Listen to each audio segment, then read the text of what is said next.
যখনই আমি কোনো মুসলিম ব্রাইডকে সাজাতে যাই আমাকে ভীষণ ভোর ভোর বেরোতে হয়, কারণ ওদের বেশিরভাগ জনেরই বিয়েটা দুপুরবেলায় হয়। কিন্তু লাকিলি তানিয়া আমার বাড়ির এত কাছে ছিল, আর ওর বিয়েটাও দিনের বেলা না হয়েছিল সন্ধ্যার টাইমটায়। জানো তো, ও আমাকে বুকিং করেছিল আবার সকালের জন্যই, মানে ওর বিয়েটা সেই দিনটায় রিশিডিউল হয়ে আবার সন্ধ্যার টাইমে চলে যায়। তাই আমারও খুব একটা অসুবিধা ছিল না, আর অসুবিধা হওয়ার কথাও ছিল না, কারণ সকালে হলেও আমার বাড়ির ভীষণই কাছেও ছিল। আমার এই ব্রাইডটিকে কিন্তু দেখতে ভীষণই সুন্দর। তো সবার মতনই ওকে একবার আমি জিজ্ঞাসা করেছিলাম যে তোমার কেমন কি পছন্দ আমাকে বলো, সেইভাবে আমি করব। ও বলল ওর কোনো পছন্দ নেই, একদম বাঙালি সাজ, বাঙালি ব্রাইড যেরকম সাজে কলকা করে আটপৌড়ে করে শাড়ি পরে সেইভাবেই তুমি আমাকে সাজিয়ে দাও।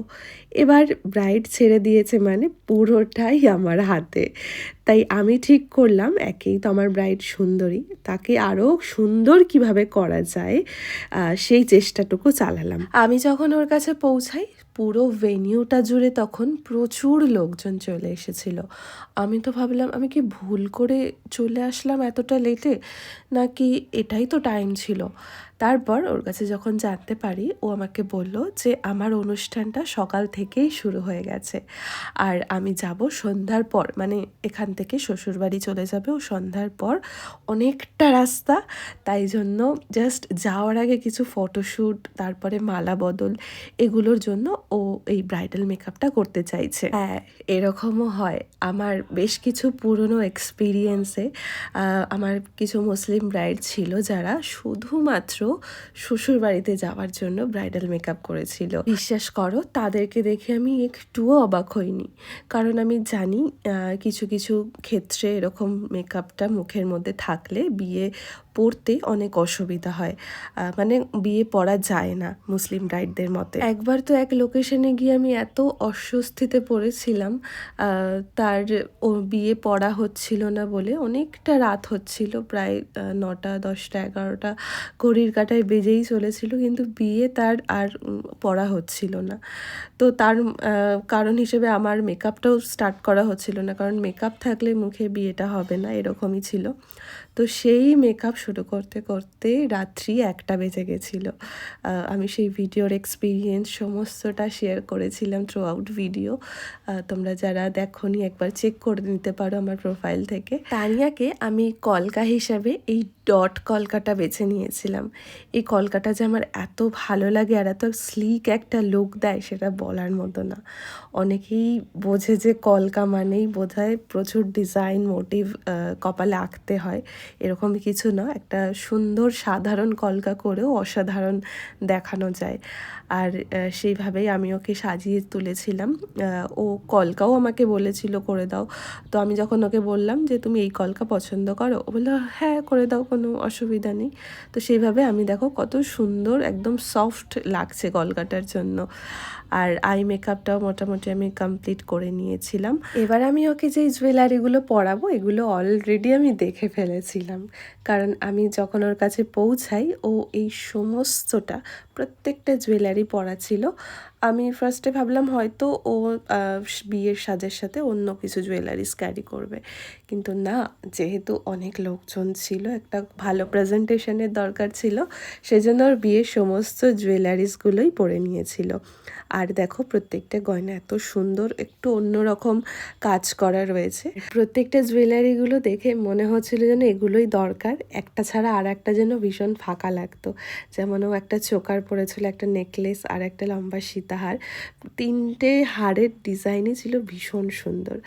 আর এবার যখন আমি ওর চুলটা খুলে হেয়ার স্টাইলটা করবো ভেবেছিলাম, হেয়ারটা এত সুন্দর একটা মানে ওয়েভি, ন্যাচারালি ওয়েভি করা ছিল।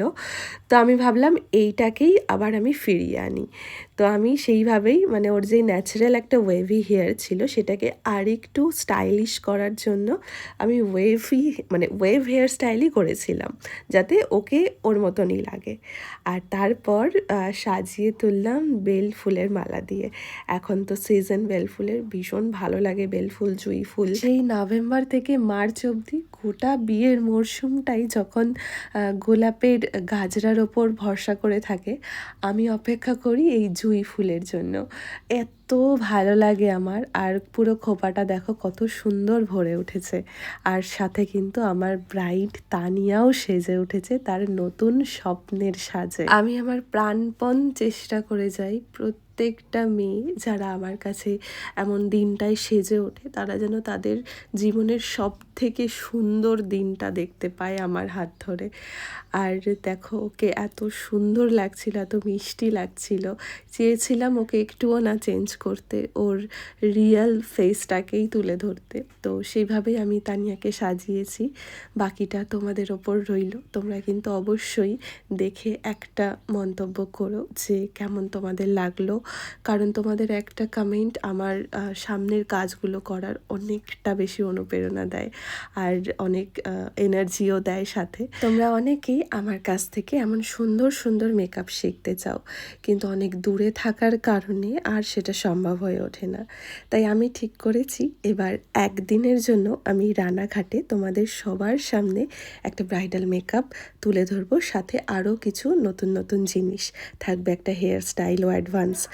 আর এই মেকআপের ক্লাসটা থাকবে 23rd of August, যেখানে তোমরা অনেক কিছু শিখতে পারবে, এমন সুন্দর সুন্দর ফ্ললেস বেস তোমরা শিখতে পারবে আমার কাছ থেকে। আর প্রথমবারের জন্য আসছি রানাঘাটে। যোগাযোগ নাম্বারটা আমি তোমাদের স্ক্রিনে দিয়ে রাখলাম, অবশ্যই যোগাযোগ করে একটা সিট বুকিং করে নিও। Dream look. হ্যাঁ, ড্রিম লুক। আর মানে তুমি আমার ড্রিম মেকআপ ও আর্টিস্ট। Thank you. খুব শখ ছিল আমার। যাক, তোমার পুরো সমস্তটা কমপ্লিট করতে পেরেছি, মনের মতো সাজিয়েছি আমি। জানি না তোমার কতটা পছন্দ হলো। পছন্দ হয়েছে। ওকে, চলো টাটা, শ্বশুর বাড়ি চলে যাও এবার। Thank you, thank you so much. তোমাকে অনেক থ্যাংক ইউ। সুন্দর লাগছে।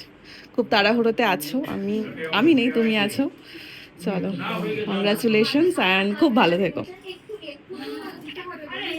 আর এভাবেই শেষ হয়ে গেল আরও একটা ব্রাইডের গল্প, তানিয়ার গল্প। কেমন লাগলো সেটা অবশ্যই কিন্তু কমেন্টে জানিও।